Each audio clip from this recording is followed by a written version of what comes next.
Hola, ¿cómo están, queridos y queridas estudiantes? En esta videoclase vamos a hacer un recuento de las actividades que les propuse en la última cartilla que ustedes recibieron. La temática era el modo de organización descriptivo del texto expositivo explicativo.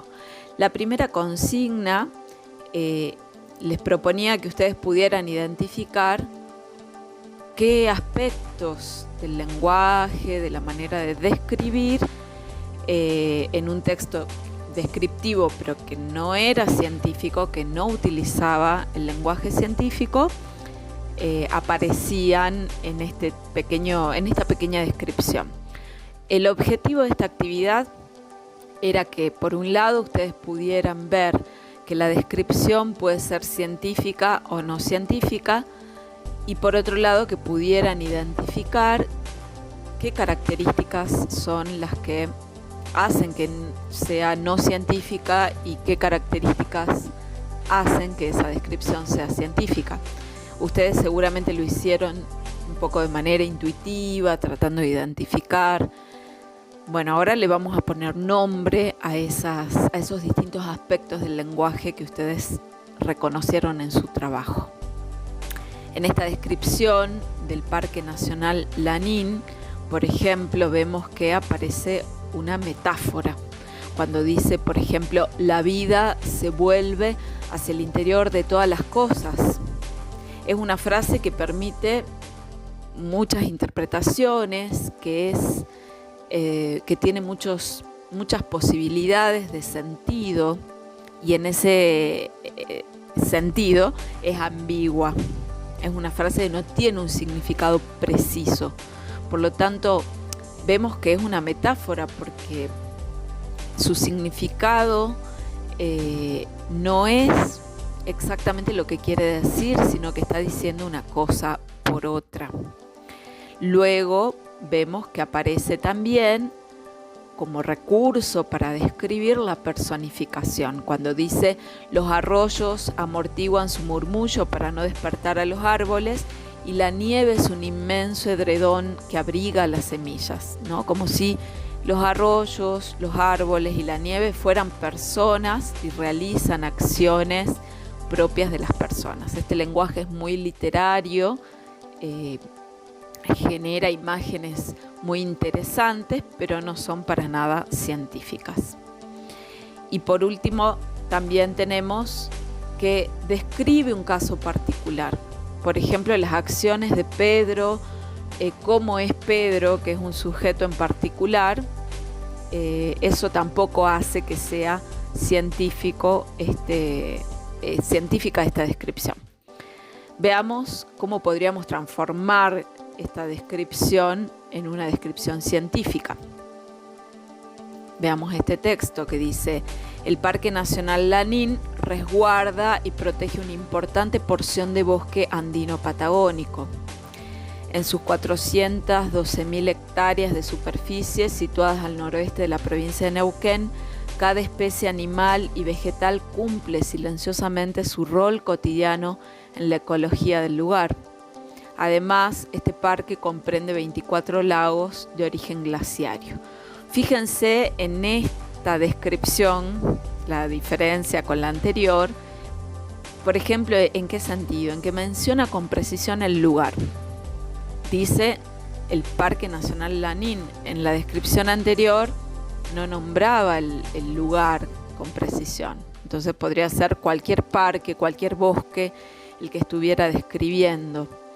Además, como otra característica de la descripción científica, es que nos ubica específicamente en dónde está, ¿no? Situada al noroeste de la provincia de Neuquén, cuánto abarca, con números precisos. También hace una descripción general, la diferencia de la descripción no científica, donde puede particularizar cómo vivencia ese lugar un determinado personaje. Acá no hace mención a ninguna persona o personaje que está en ese lugar recorriendo, sino que se trata de una descripción general. Y por último vemos que utiliza palabras técnicas, palabras que son propias del ámbito desde el que se está describiendo, en este caso de la biología, ¿no? Origen glaciario o de la geografía también. Andino-patagónico, son palabras muy puntuales, específicas que le dan este carácter científico al texto. En la siguiente actividad ustedes tenían varios textos y tenían que identificar cuál era un texto expositivo explicativo. El objetivo de esta actividad era que ustedes vieran que la descripción es un tipo de texto que aparece inserto en muchos otros textos, no necesariamente en el texto expositivo explicativo. Entonces yo les seleccioné varios textos, todos referidos a la misma temática, que es el picaflor o el colibrí, todos descriptivos, pero no todos eran expositivos explicativos, sino solo uno.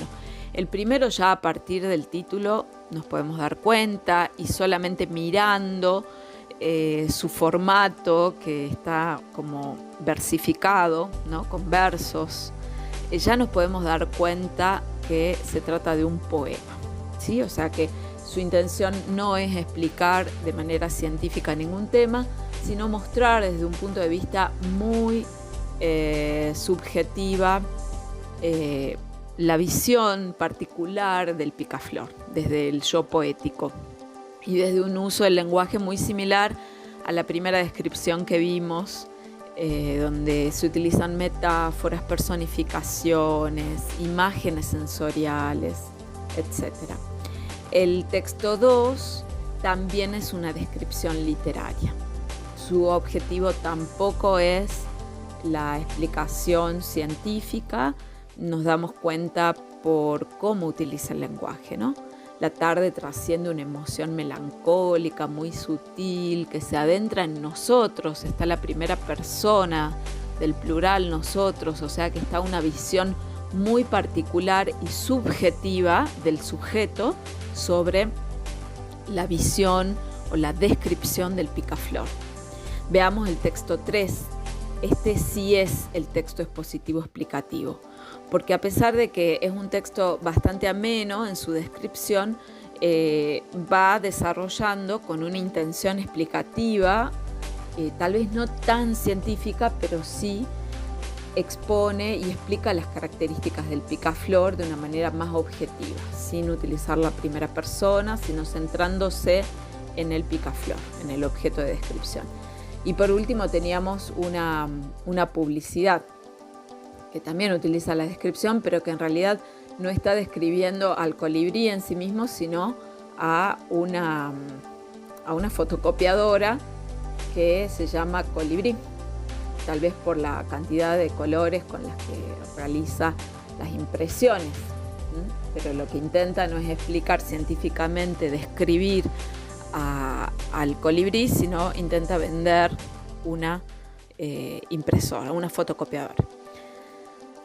La última actividad les proponía, después de haber visto que había distintos textos que son descriptivos, pero que no todos son expositivos explicativos, centrarse en el que sí era expositivo explicativo, que es el texto 3, y completar, es decir, armar el esquema de un texto descriptivo, que como decíamos en el video anterior, tiene un objeto de descripción que se organiza en partes, y cada parte se va desarrollando en cualidades. Es decir, tomarlo al texto y armar un esquema, porque eso nos permite darnos cuenta claramente de la organización de la información dentro de este texto, y nos ayuda un montón a estudiar cuando estamos trabajando con un texto descriptivo de cualquier materia. Bueno, yo les armé mi esquema. Cada lector, cada lectora arma su propio esquema, siempre siguiendo para el texto descriptivo este esquema que les propongo. Pero cada uno va a seleccionar la información y la va a escribir, la va a plasmar en ese cuadro a su manera. Lo que me parece importante decir es que es importante utilizar los colores, las flechas, los recuadros, porque son los que impactan visualmente para que nosotros recordemos esta información, que es el objetivo de esta actividad. Entonces, el objeto de descripción es el colibrí. Las partes de las que habla el texto son su hábitat, las distintas denominaciones que recibe, las distintas especies que existen y su fisonomía o su cuerpo. Ustedes pueden haber puesto con otros nombres estas partes, yo les puse este nombre. Entonces, aquí vamos describiendo cada aspecto del hábitat. La selva tropical es su hábitat, árboles gigantes, suelos húmedos, poco sol, convivencia con distintas especies de aves de plumaje multicolor. No es exclusivo de la zona tropical, habita en toda América. Con respecto a las denominaciones, los aztecas le llamaban rocío de la mañana, rayo de sol, los guaraníes mainumbí, los colonizadores picaflor y otras denominaciones pájaro mosca, chupaflor, zumbador, roncador, colibrí.